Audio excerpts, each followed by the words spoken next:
Hello बच्चों, कैसे हैं आप सब। मैं आपका स्वागत करती हूँ इजी शिक्षा में। तो क्या आपको भी कहानियाँ सुनना बहुत पसंद है? तो हम लेकर आए ना आपके लिए नई नई और मज़ेदार कहानियाँ। और आज भी हम एक ऐसी ही कहानी आपके लिए लेकर आए हैं। तो चलिए सुनते हैं ये कहानी जिसका नाम है छोटा राजा। एक समय की बात है, दूर एक देश में चिंटू नाम का लड़का रहता था। वो अपने माता पिता से बहुत प्यार करता था। चिंटू बहुत ही अच्छा लड़का था, इसीलिए सब उसे बहुत पसंद करते थे। लेकिन जिस देश में वो रहता था, वहाँ का राजा बहुत ही क्रूर था। वहाँ के राजा से सब डरा करते थे। चिंटू रोज अपने आसपास देखता कि राजा के सैनिक लोगों को बेवजह तंग किया करते। और ऐसे में वो अपने पापा से पूछता, पिताजी, ये लोग हमेशा दूसरों को तंग करते हैं, इन्हें रोकने वाला कोई नहीं है क्या? पिताजी उस वक्त अपने कार्य में व्यस्त थे। इसी वजह से उन्होंने चिंटू से कहा, चिंटू, देख नहीं रहे हो बेटा, मैं काम कर रहा हूँ, चलो जाओ, हम बाद में बात करेंगे। और ऐसा कहकर पिताजी ने चिंटू को जवाब नहीं दिया। लेकिन चिंटू तो ठहरा जिज्ञासु लड़का। अगर उसे कुछ जानना हो तो वो कुछ भी करके जान ही लेता था। ऐसे में वो अपनी माँ के पास गया और माँ से भी वही सवाल पूछा, माँ, ये लोग हमेशा दूसरों को तंग करते रहते हैं, इन्हें रोकने वाला कोई नहीं है क्या? माँ ने अपने प्यारे से चिंटू की ओर देखा और कहा, इन्हें सिर्फ एक ही आदमी ऐसा करने से रोक सकता है। वो कौन है माँ? बताइए ना जल्दी। चिंटू ने कहा, अरे मेरे लाल, इतनी भी क्या जल्दी है, क्या करोगी जानकर? आप बताइए ना, मुझे जानना है। माँ ने जवाब देते हुए कहा, वो राजा है बेटा, ये सारे सैनिक उन्हीं के हैं और वही इन्हें रोक सकते हैं। चिंटू ने फिर सवाल पूछा, तो वो इन्हें ऐसा करने से रोकते क्यों नहीं हैं? माँ ने जवाब कहा, क्योंकि हमारे राजा अच्छे राजा नहीं हैं, वो लोगों को बहुत परेशान करते हैं और जो मिल जाए उसे सजा सुना देते हैं।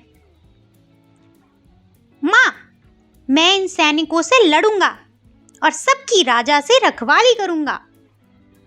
माँ हंसते हुए बोली, तुम बहुत छोटे हो, तुम्हारे पास कोई सेना भी नहीं है और ना ही तुम्हारे पास कोई जादुई ताकत है, तो फिर तुम कैसे राजा से लड़ोगे? माँ की ऐसी बातें सुनकर चिंटू निराश हो गया और मनी मन सोचने लगा कि ऐसा क्या है जो मैं कर सकता हूँ। अब रात का समय हो चला था और चिंटू के मन से वो बात घर कर चुकी थी। चिंटू सोते सोते एक ही बात सोच रहा था कि आखिर कैसे मैं राजा से लड़ सकता हूँ। ये सोचते सोचते वो भगवान से विनती करने लगा और कहा कि हे भगवान, मुझे शक्ति दो कि मैं राजा को हराकर देश के लोगों की रक्षा कर सकूं। अब नींद में चिंटू को एक सपना आया।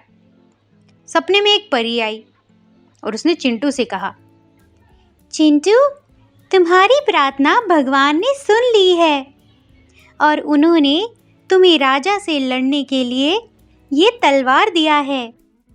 जब तक तुम्हारे पास ये तलवार है, तुम्हारी ताकत बढ़ जाएगी और तुम्हारा कोई कुछ नहीं कर पाएगा। ये कहकर परी चली गई।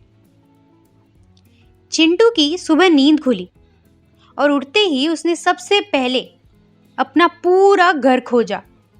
वो अपने घर का एक एक कोना खोजने लगा, लेकिन उसे वो तलवार कहीं भी नहीं मिली। अब थक हार कर चिंटू अपने बिस्तर पर जा बैठा। बैठे बैठे वही सोचने लगा, क्या वो बस एक सपना था या ऐसा सच में हुआ था? अचानक चिंटू को याद आया कि घर में ऐसी बस एक ही चीज जगह बची है जहां उसने अभी तक नहीं देखा, और वो था बिस्तर के नीचे। उसने तुरंत अपने बिस्तर के नीचे झुककर देखा और उसे वहां एक चमकीला तलवार मिला। तलवार को देखते ही देखते उसे तुरंत बाहर निकाला। उस तलवार की चमक अन्य सभी तलवारों से अधिक थी और तलवार दिखने में जादुई लग रही थी, जैसा कि परी ने कहा था। अब चिंटू तलवार को हाथ में लिए राजा के महल की ओर चल पड़ा। चिंटू के हाथ में वो तलवार देखकर सब चौंक गए और सब चिंटू के पीछे पीछे राजा के महल की ओर जाने लगे। जैसे ही चिंटू महल के दरवाजे की ओर पहुंचा, महल के 3 सिपाहियों ने उसे रोकने की कोशिश की, लेकिन उस तलवार की वजह से कोई भी चिंटू को सामने टिक ही नहीं पाया। अब चिंटू महल के अंदर जा पहुंचा और राजा को सीधा चुनौती दे दी। एक छोटे बच्चे को अपने सामने देखकर राजा हंसने लगे और कहा, बच्चे, ये उम्र तुम्हारे खेलने की है, चलो जाओ यहाँ से और तलवार यहीं छोड़ दो। ये सुनकर चिंटू ने राजा पर सीधे हमला किया और दोनों के बीच लड़ाई चालू हो गई। दोनों के बीच वो लड़ाई सारी जनता खड़े होकर देख रही थी। सबने देखा कि चिंटू एक छोटा बच्चा कितनी बहादुरी से राजा से लड़ रहा था और अंत में उस तलवार ने अपना कमाल दिखा दिया और चिंटू ने उस राजा को हरा दिया। अब उस देश का राजा चिंटू बन चुका था।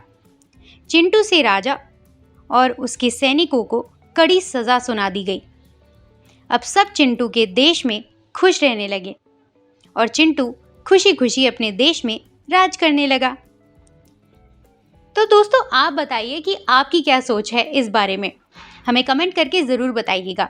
अगर आपको ये कहानी अच्छी लगी है तो इस वीडियो को लाइक करना ना भूलें और हाँ, हमारे चैनल को सब्सक्राइब ज़रूर करें ताकि जब भी कोई नई अपडेट आए तो आपको उसका अपडेट ज़रूर मिल जाए।